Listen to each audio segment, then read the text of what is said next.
Good morning mga manang. Good morning mga manang. So karon mga manang, so ngayong araw na ito mga manang, ako lang dito mag-isa sa bahay. Siyempre,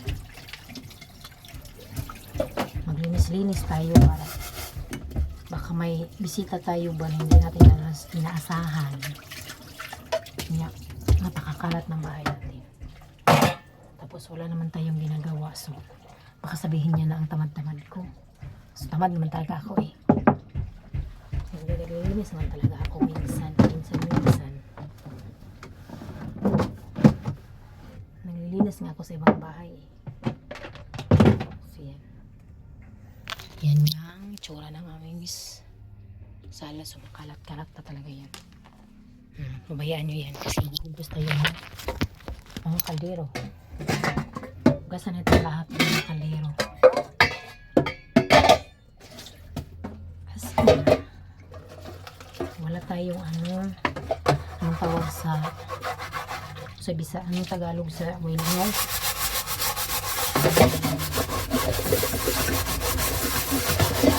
Wala tayong ano bang Tagalog sa lingaw ay lingawan, hindi naman mura tayo, ano lang word lang talaga ako, word. Ako lang mag-isa dito sa bahay namin. So maglinis tayo para may ano naman tayo, ano yung tawag sa Tagalog sa naipulos, yung Tagalog yun, para may silbi, para may silbi naman tayo. So ngayon mga manang, dito muna ako magano sa kusina namin kasi kahit anong linis mo sa kusina, pagka hapon o pagka umaga, ang kalat-kalat naman, ang dumi-dumi naman. Iwan ko talaga sa basta gawaing bahay. Basta gawaing bahay, hindi yan madali kasi eh. So, akala lang kasi ng iba, madali lang yung gawaing bahay, pero minsan nakakaumay na pabalik-balik lang yung trabaho. Hindi pa nga ako nakapaglinis dun sa taas namin.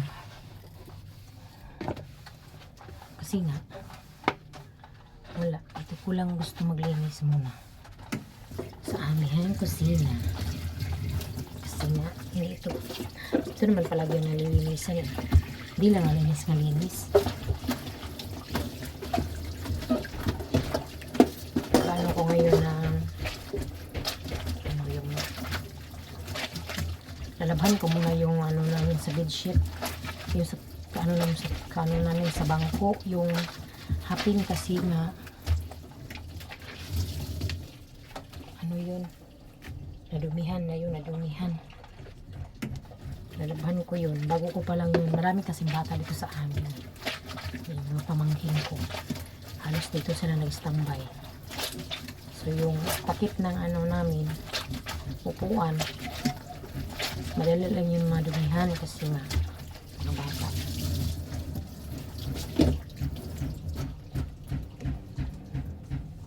So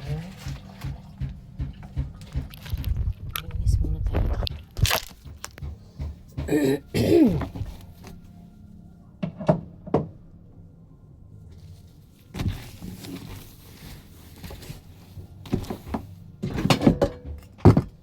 Yan yung kanin namin, yan na lang natira. Kahapon pa to. So hindi naman yan ang panis eh. Ininit ito siya kaninang umaga. Magsasayang ako mamayang alas 10.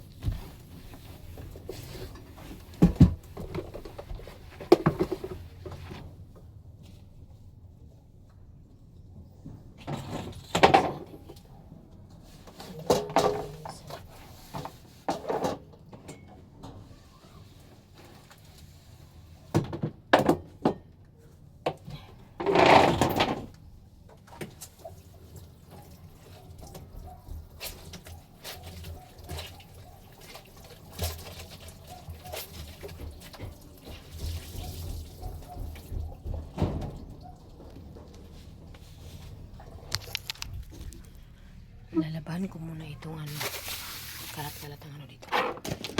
Lalabahan ko muna itong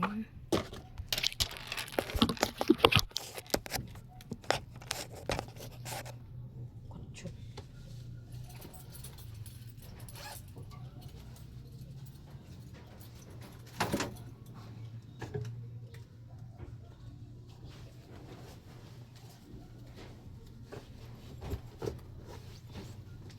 Ito muna ako magpa-plaster ko lang ito.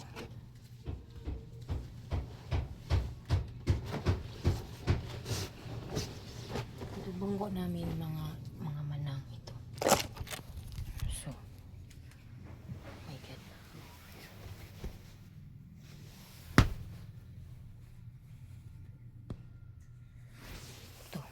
Ito siya. Sinapawan ko yan ng ano ito, kutsyon. Para hindi kasi marami kasing uupo dito.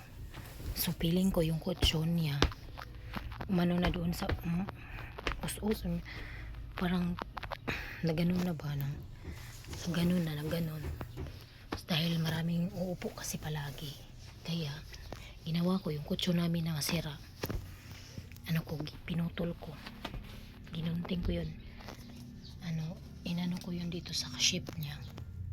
Yan. Tapos ito din. Ito. Kutsyon din yan kahit sama nito. Sinapaw, ko. Isapaw na ako. Ano ba? Pinatong ko dito. Tinahi ko. Para pag upo mo, hindi masyadong na yung first kutsyon kasi nga parang na siya, nagganyo na ba? Diba yung kutsyon? Ano yan siya? Parang ginaganon siya kasi maraming umuupo. Halos araw-araw maraming tao sa bahay namin. So kaya ito ang ginawa namin.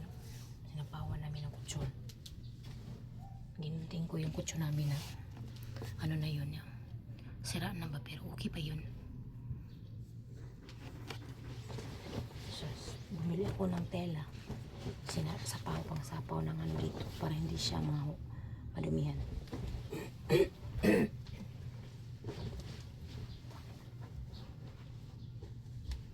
Ganyan ko lang yan.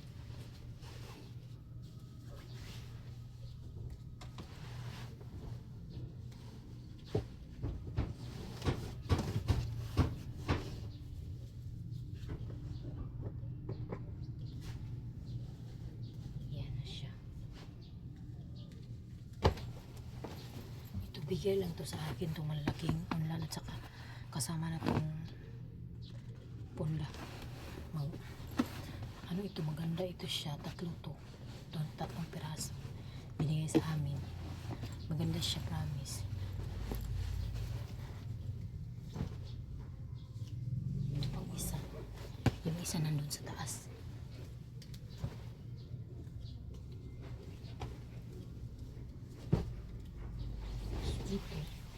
Ito yung lalaban ko.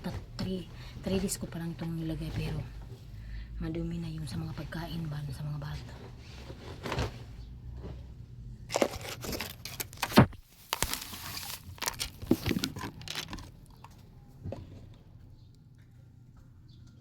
Ito sinapawan ko rin ito.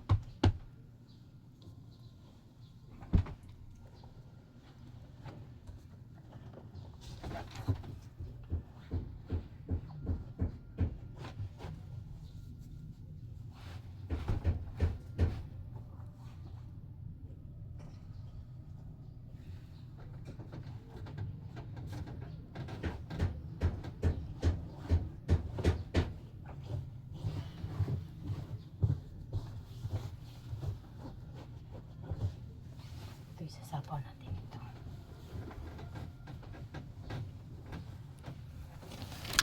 Dito talaga to. So binili namin to, sikanhan lang to.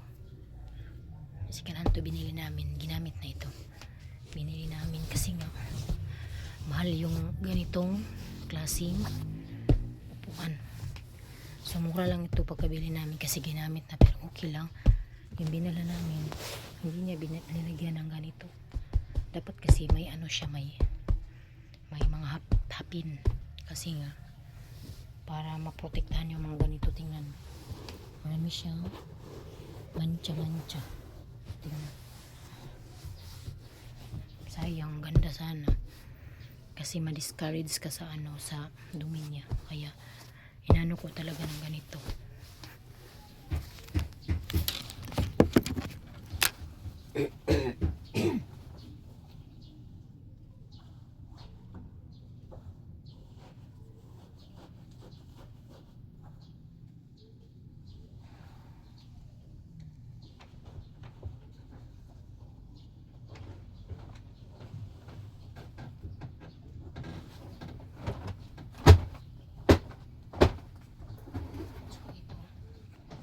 Maganda talaga yung quality niya, parang ang tibay. Pero pag madaming na kasing nag-upo, maraming bata dito, saka yung malalaking tao, para talagang gumanyan talaga yung ano niya.